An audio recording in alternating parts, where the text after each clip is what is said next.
പാലാഴി മദനം കഥ തുടർച്ച.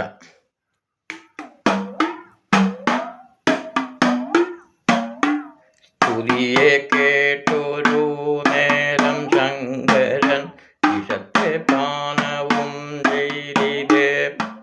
സ്തുതിയെ കേട്ടൊരു നേരം ശങ്കരൻ വിഷത്തെ ഭക്ഷണം ചെയ്തിതേ.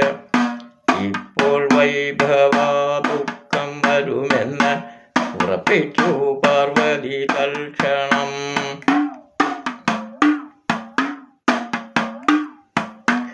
ഇപ്പോൾ വൈഭവ ദുഃഖം വരുമെന്ന് ഉറച്ചു പാർവതി തൽക്ഷണേ. കണവൻ തന്നുടെ അടികഴുത്തില് പിടിക്കുന്നുണ്ടല്ലോ പാർവതി. നാരായണ സ്വാമി രുദ്രമൂർത്തിയുടെ വായ പൊത്തിനാൻ അപ്പോഴേ.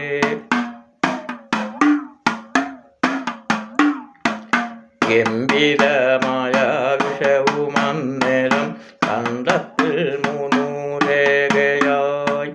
ആയതിനുടെ പേരു കേൾക്കണം ഇസഭയിലെ മാന്യരെ.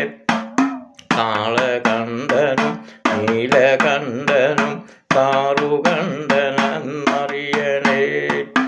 അന്നു ദേവകൾ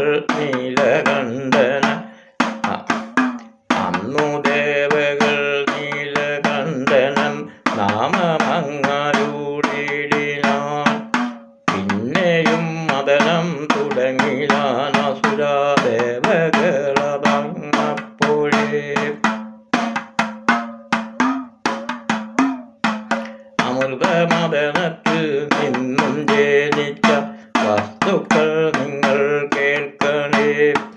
മുമ്പേ പശുവും പിന്നെ ആനകൂതിരയും ജനിച്ചിടിനാൻ. ചന്ദ്രകലയും കൗസ്തുഭമണി തൽക്ഷണേ ഉളവായത്. കൽപ്പകവൃക്ഷം അപ്സരസ്ത്രീകൾ പിന്നെ വന്നുളവായത്. യോഗ്യതയുള്ളവ ധരിച്ച ദൈവരെ നിങ്ങളങ്ങതു കേൾക്കണം. സ്ഥാനമേറിയ ആനകുതിരയെ ദേവേന്ദ്രൻ വഹിച്ചിടിനാൻ.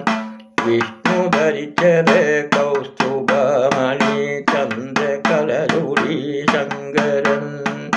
കൽപ്പകവൃക്ഷം അപ്സര സ്ത്രീകൾ അമരകൾ വഹിച്ചിടിനാൻ. പിന്നെ ജനിച്ചത് ജ്യേഷ്ഠയാണെന്ന് അറിയ വേണമതുമാന്യരേ. അവളെ ആർക്കും വേണ്ട എന്നത് അറിഞ്ഞ നേരമാപ്പോഴേ. അവളെ ആർക്കും വേണ്ട എന്നറിഞ്ഞ നേരം അവളപ്പോഴേ. കോപം പൂണ്ടലറി ജ്യേഷ്ഠയും നാരായണനുടെ മുമ്പില്. അവളെ ആർക്കും വേണ്ട എന്നങ്ങ് അറിഞ്ഞ നേരമാണപ്പോഴേ. കോപം പൂണ്ടല് അലറി ജ്യേഷ്ഠയും നാരായണനുടെ മുമ്പില്. ജ്യേഷ്ഠതാനെ വാസിപ്പതിനായി കൽപ്പിച്ചിട്ടുള്ള സ്ഥാനത്ത് അൻപൊടി സഭ തന്നിൽ പാടുക ഗുരുനാഥൻ തുണ ചെയ്യണേ. അൻപൊടി സഭയിൽ